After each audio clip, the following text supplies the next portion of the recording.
Look at this.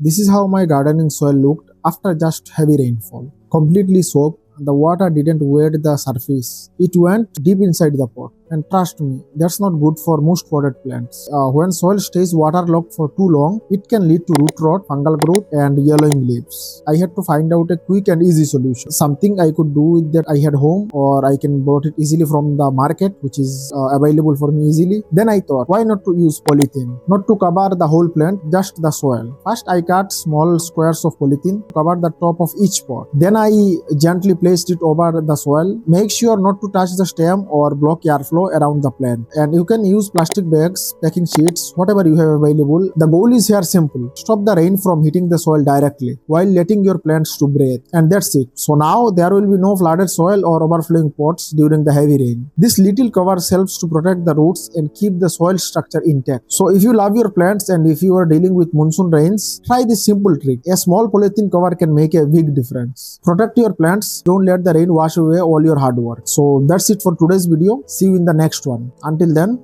happy gardening.